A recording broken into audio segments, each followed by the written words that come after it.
네,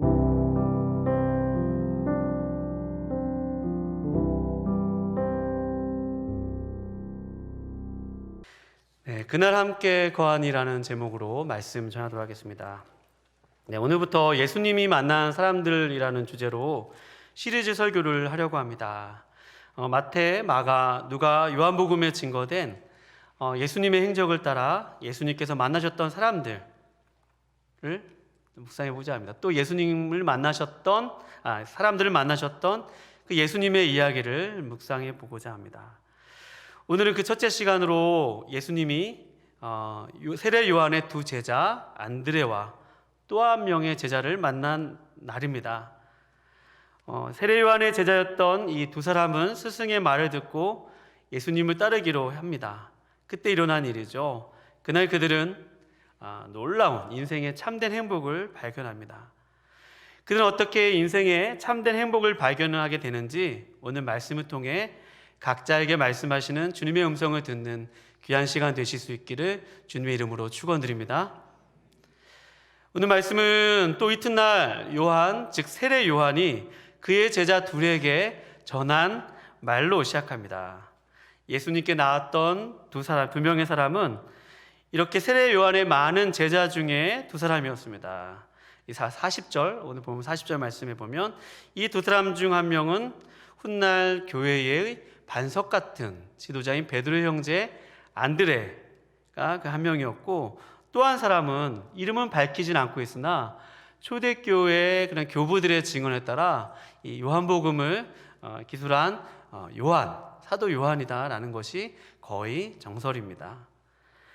이렇게 안드레와 또 세례 요한의 제자 안드레와 요한이 예수님을 만나게 된 일이죠. 세례 요한과 안드레 그리고 요한은 함께 있다가 그들에게 오시는 예수님을 보았습니다. 그리고 세례 요한은 자신들에게 오는 예수님을 보며 두 제자에게 증언합니다.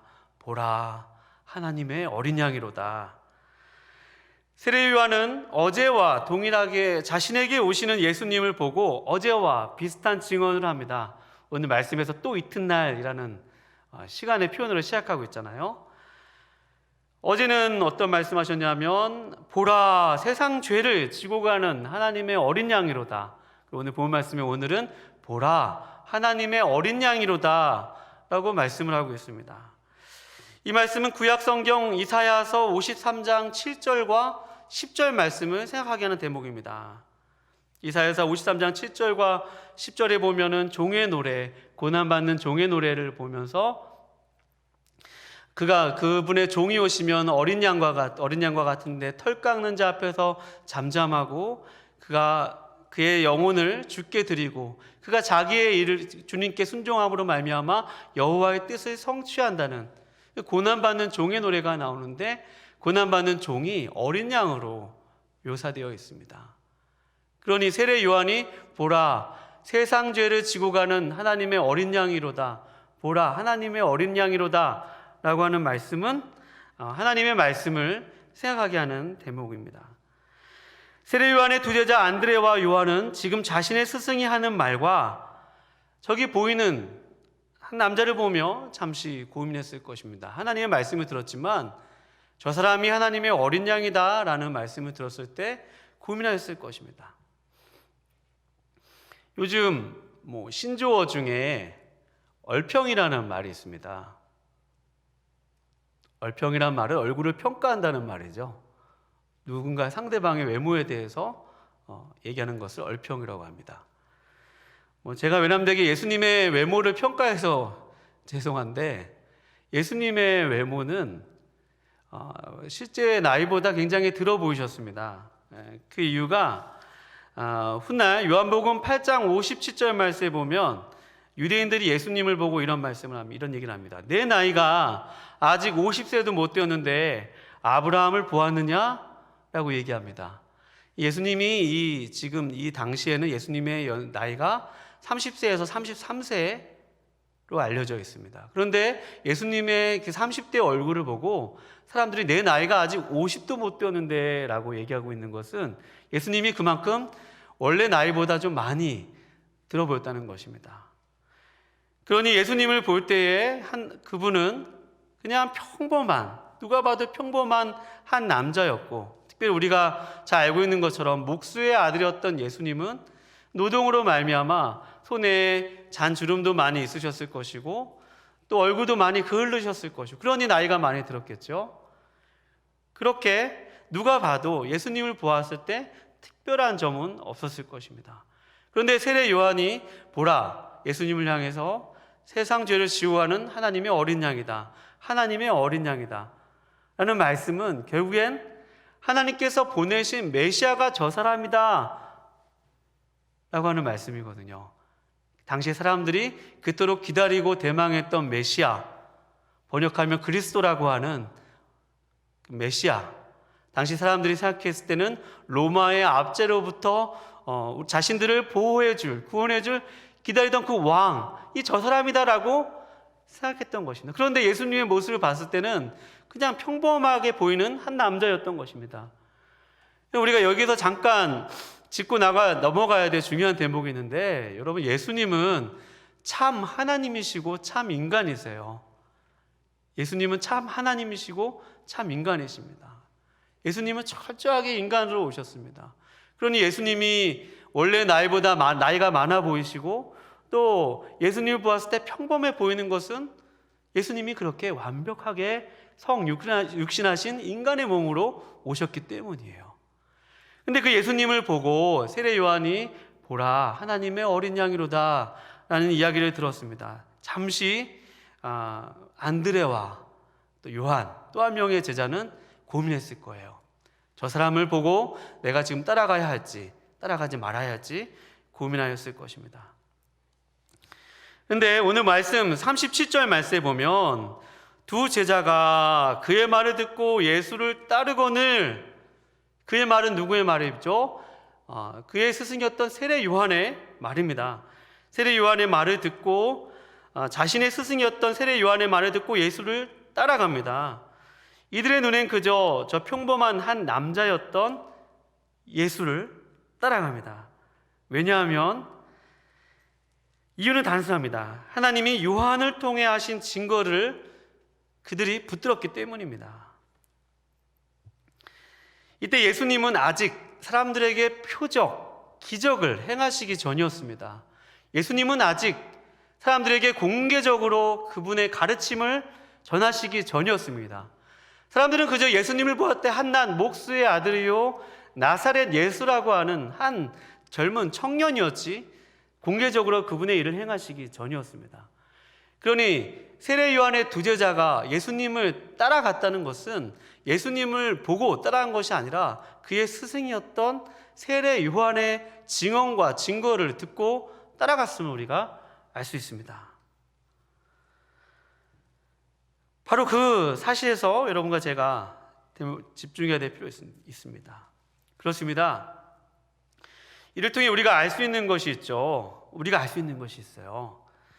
예수님께로 오기 위해서는 이 안드레와 또 요한처럼 대단한 믿음이 아닐지라도 예수님을 향해 자신이 받은 말씀을 붙들고 첫 발을 내디딜 때 하나님이 함께 하심을 여러분 믿으실 수 있기를 축원드립니다.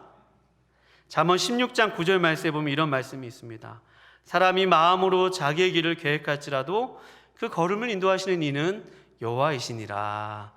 아멘. 안드레와 요한이 예수님께 지금 다가가고자 했을 때 그 첫 발을 내딛는 그 첫 걸음을 생각해 보시기 바랍니다. 아직 검증되지 않은 한 청년을 향해서 가는 그들의 발걸음, 아직은 의심도 있고 저 사람이 정말 메시아가 맞을까라는 의심으로 갔지만 그 첫 발을 내딛는 그 발걸음 가운데 하나님이 함께 하셨다는 것이죠. 따라서 하나님은 우리가 그분의 알고 있는 그 자리에서 믿음을 시작하기 원하신다는 사실입니다.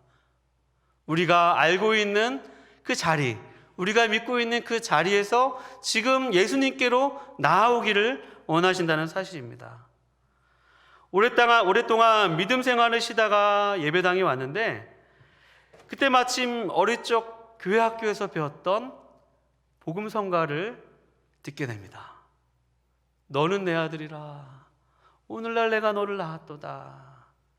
그 찬양의 한 가사 한 구절이 마음에 꼽혀서 정말 하나님 앞에서 울며 돌아온 어떠한 성도님들의 간증을 들은 적도 있고요.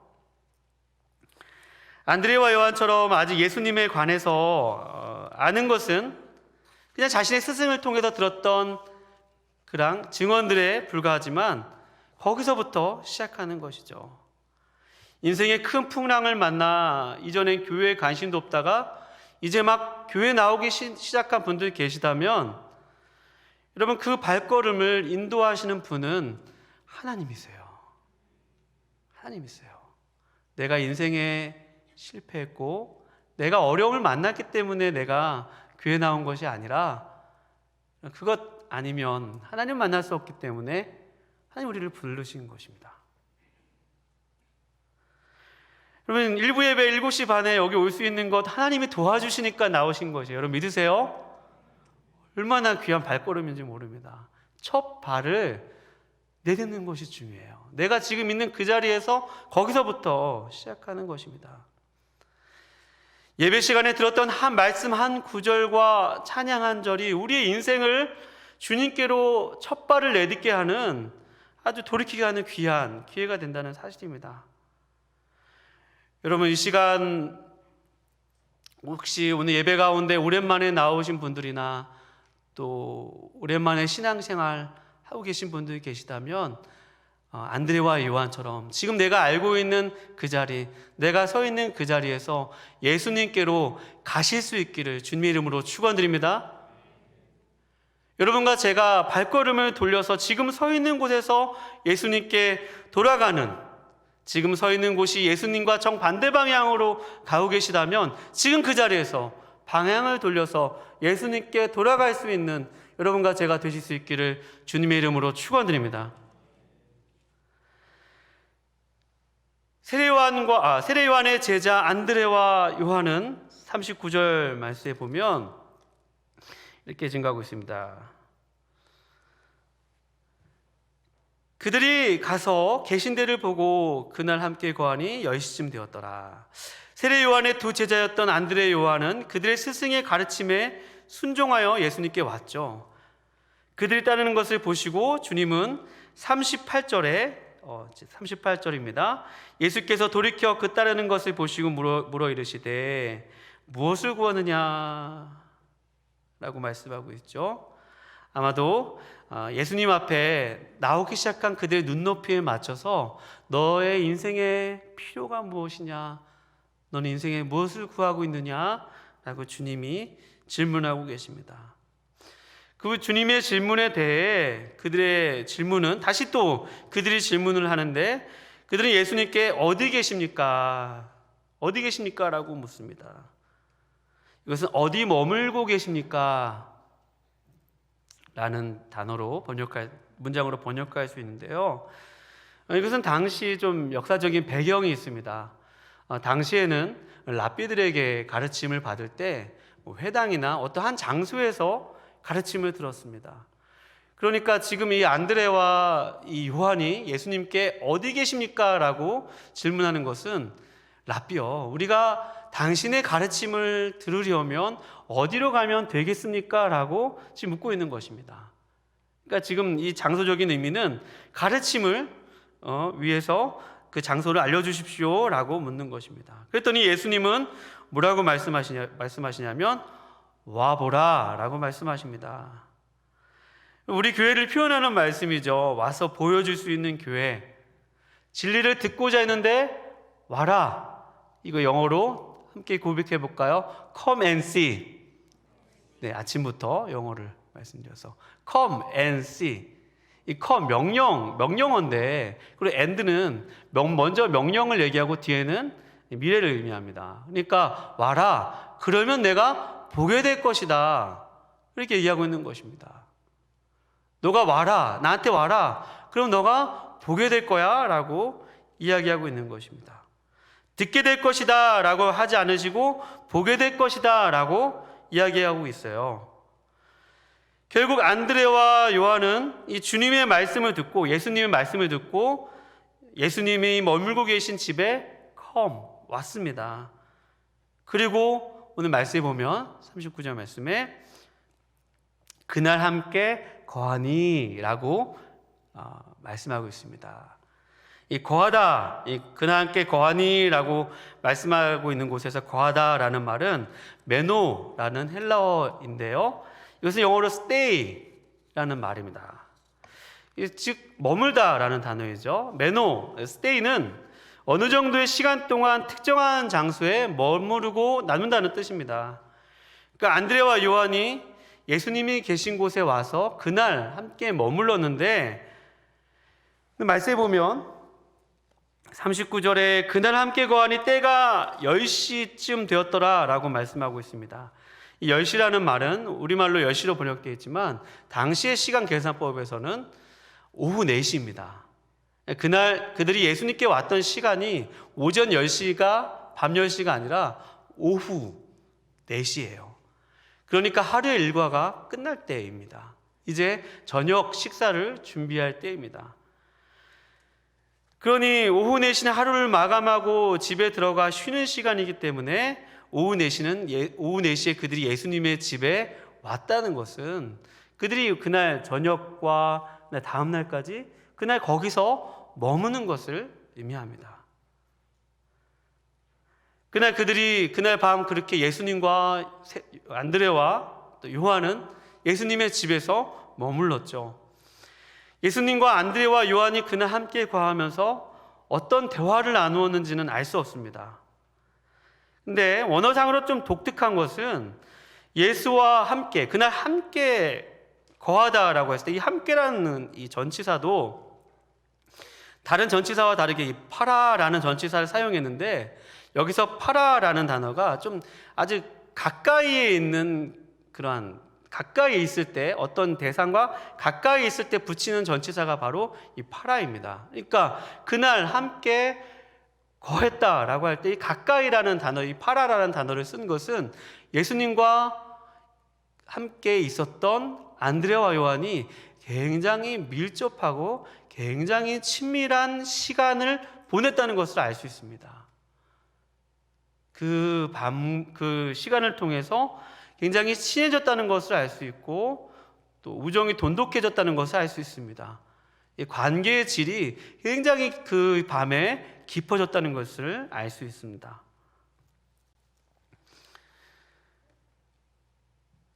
우리가 그 예수님과 그 두 제자가 어떤 대화를 나눴는지는 알 수는 없으나, 오늘 말씀에 보면 42절 말씀에 보면 안드레가 자신의 형제였던 베드로에게 가서 아침 날이 새어서 이런 얘기를 합니다. 41절에 죄송합니다. 우리가 메시아를 만났다. 내가 메시아를 만났다라고 고백합니다.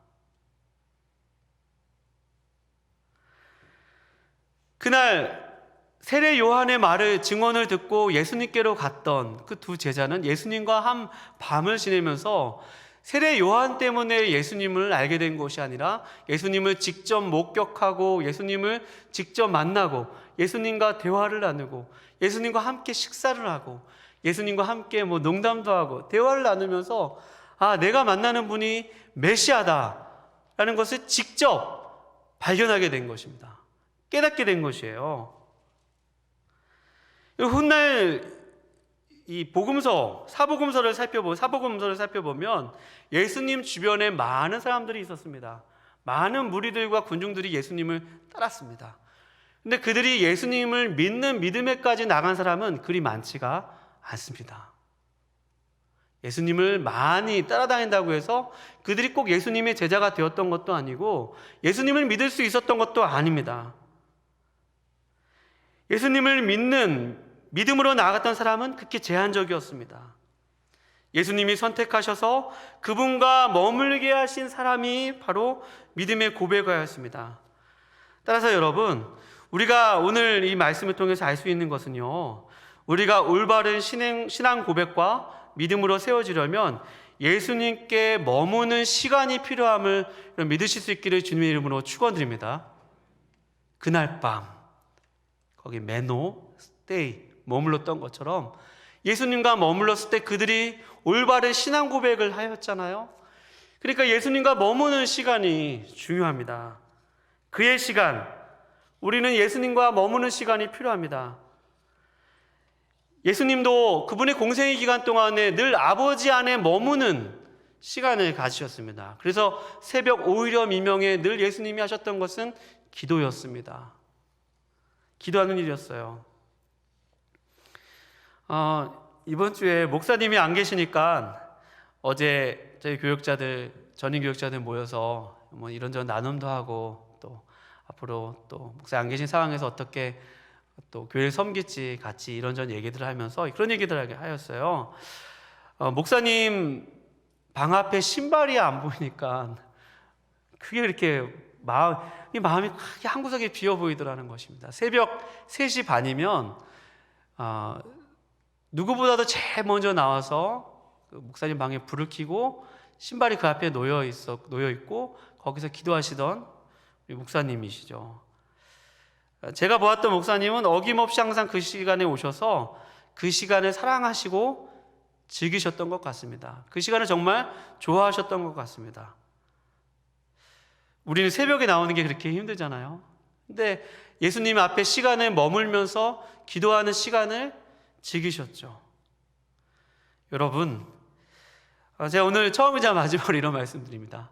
목사님 안 계신 동안에 여러분과 제가 예수님과 머무는 시간을 많이 가지실 수 있기를 축원드립니다. 새벽을 지키실 수 있기를 주님의 이름으로 축원드립니다. 정말 이 시기만큼은 그분께서 우리 인생 가운데 그분의 역사 이루시도록 주님 앞에 머물러야 하지 않겠습니까? 여러분, 또한 우리는 누군가와 함께 오래 머물면 그의 영향을 받게 됩니다. 누군가 한쪽은 다른 쪽을 닮게 되어 있어요. 그래서 부부가 서로 닮는다는 이야기를 하죠. 외모도 닮고 성격도 닮는다고 합니다. 자녀도 부모를 닮는 이유가 부모와 오랫동안 함께 살기 때문에 자녀를 닮는 것입니다. 함께 머물기 때문이죠. 그러니까 우리가 오래 신앙생활을 했는데 예수님을 닮는 신앙으로 성숙해야 합니다. 믿음이 온전하게 되어야 되죠. 우리가 신앙생활을 오래 하면 할수록, 시간이 지나면 지날수록 예수님을 그만큼 많이 닮아 있어야 합니다. 교회에서 봉사도 하고 직분을 얻는 것은 참 귀한 일입니다. 그러나 그것이 예수님께 머물고 주님을 닮는 일에 대체되어서는 안 됩니다. 주님께 봉사하고 교회에서 직분을 얻는 것이 주님께 머무는 것을 대체할 수는 없어요. 주님을 닮는 일에 대체할 수는 없는 것입니다. 그러니 여러분과 제가 직분과 직분 얻고 봉사도 한다면 봉사와 직분이 주님을 닮는 기회요, 주님께 머무르는 기회요, 신앙의 성장과 성숙의 계기가 되실 수 있기를 주님의 이름으로 축원드립니다. 여러분, 신앙생활은 예수님과 우리가 1대1의 관계 속으로 들어가는 것입니다. 우리가 1대1의 관계 속으로 들어간다는 것은 오늘 안드레와 요한처럼 예수님께 머무는 그런 생활을 하는 것입니다. 이 예수님께 머무는 생활은 교회 안에서만 머무는 것이 아니라 교회 밖에서도 예수님께 머무는 삶을 살아내기 위해서 애쓰는 것입니다. 노력하는 것입니다. 고군분투하는 것입니다. 예수님과 사귄다는 것은 그분이 내 삶에 머무실 수 있도록 자리를 내어드리는 것입니다. 요한일서 1장 7절 말씀에 보면 이런 말씀이 있습니다. 그가 빛 가운데 계신 것 같이 우리도 빛 가운데 행하면, 이런 말씀이 있죠. 여러분, 그분은 빛이시기 때문에 그가 빛 가운데 계신 것 같이 우리도 빛 가운데 행하면 주님이 우리와 함께 하신다는 것이죠. 그러니 우리 삶에 예수님이 머무신다는 것은, 우리 삶이 예배당 밖에서 예수님께 머문다는 것은 빛 대신 주님과 함께 여러분과 제가 빛의 자녀답게 빛의 열매를 거두며 빛의 생활을 하실 수 있기를 주님의 이름으로 축원드립니다. 삶의 현장 속에서 죄를 짓지 않으려는 노력이 필요합니다. 우리의 삶의 현장 속에서 죄를 짓는다면 주님이 우리 삶에 머무실 수 없습니다. 여전히 어제 지었던 죄를 회개하지 아니하고 어제 지었던 죄의 습관을 고치지 않고 그냥 그 모습 그대로 간다면, 그러고도 우리가 주님이 내 삶에 머물기를 기대한다면 주님이 머무실 수 없는 것이죠. 왜요? 주님은 빛이시기 때문입니다. 빛과 어둠은 섞일 수 없기 때문입니다. 그러니 여러분과 제가 예수님께 머무르고자 한다면 예수님의 뜻대로 행하실 수 있는 여러분과 제가 되실 수 있기를 주님의 이름으로 축원드립니다. 예수님은 그분의 제자에게 우리가 진정 머물러야 할 것은 그분 안에라고 말씀하셨습니다. 요한복음에서 이 매너 안에라는 단어가 굉장히 중요합니다. 요한복음 14장 20절 말씀에 보면 이런 말씀이 있습니다. 그날에는, 예수님이 하신 말씀이죠. 내가 아버지 안에, 너희가 내 안에, 내가 너희 안에 있는 것을 너희가 알리라. 아무쪼 여러분과 제가 올 한 해 또 이번 한 주를 사시면서 주님 안에 머물면서 주님이 아버지 안에 계신 것처럼 우리가 주님 안에 거하고 주님이 우리 안에 거하는 귀한 삶을 사실 수 있기를 거룩하신 주님의 이름으로 축원드립니다. 마지막으로 안드레와 요한이 예수님과 함께 거하며 발견한 것은 그들이 직접 메시아를 발견했다는 것입니다. 그리고 그들은 형제 베드로에게 전했죠. 이 말은 세례 요한에게서 들었기 때문이 아니죠. 그들이 직접 예수님을 목격하고 직접 메시아를 발견했던 것입니다. 자신이 만난 메시아, 자신이 발견한 그 구원자를 만났던 그들의 반응은 자신의 가장 가까운 사람에게 달려갔던 것입니다. 내가 메시아를 만났다. 내가 그토록 고민이 있었는데 내가 하나님을 만났어. 내가 하나님을 만났어 라고 달려갔습니다. 열정이 생긴 것이죠. 진정한 행복을 발견한 것입니다. 여러분, 예수님을 만난 사람들에게 공통적으로 발견되는 것인데 그것은 내가 행복하다는 것이고 내가 기쁘다는 것이고 내가 세상에 줄 수 없는 평안이 있다는 것이죠. 인생의 참된 만족과 행복이 바로 예수 그리스도께 있음을 여러분 믿으실 수 있기를 축원드립니다. 예수님이 행복이세요. 예수님이 구원이세요. 예수님 자체가 능력이 되십니다. 그러니 여러분, 우리의 참된 인생의 행복과 만족이 바로 예수 그리스도 그분께 있음을 알고 여러분 예수님을 발견한 여러분과 제가 되실 수 있기를 축원드립니다. 여러분, 우리가 살면서 얼마나 많은 행복들을 추구합니다. 예수님이 오늘 예수님께 나왔던 그 세례 요한의 두 제자 안드레와 요한에게 너가 무엇을 구하느냐라고 했던 질문은 우리 모두에게 하시는 질문일 것입니다. 우리 인생을 살면서 얼마나 많은 것들을 구합니까? 어떤 것이 진정 행복이라고 생각하며 찾고 계십니까? 돈이 여러분을 좀 더 유익하고 편리하게 하지만 돈 자체가 우리에게 진정한 행복을 가져다 주지는 않습니다.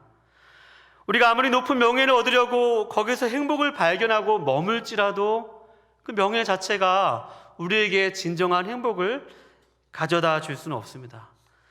예수 믿으면 행복해진다고 하니까 만사형통하다고 생각하고 있는 분 계십니다. 그러나 예수님을 믿어서 만사형통해서 우리가 행복한 것이 아니라 여러분, 행복 그 자체 되시는 예수님께서 우리가 메시아를 만났다, 행복 그 자체를 만났다라고 하는 오늘 이 안드레의 고백처럼 여러분 예수님 그분 자체가 우리 인생 가운데 참된 행복이요 만족됨을 알고 여러분 예수님께로 돌아가서 예수님께 머무는 여러분과 제가 되실 수 있기를 주님의 이름으로 축원드립니다. 그날 여러분은 어디에서 누구와 함께 머물고 계십니까? 누구와 함께 거하고 계십니까? 삶의 순간순간 여러분과 제가 오늘 그리고 내일 살아가면서 누구와 머물 것인지 누구와 거할 것인지 생각하며 또 답을 생각하며 보내는 하루하루 한 주가 되실 수 있기를 주님의 이름으로 축원드립니다. 기도하시겠습니다.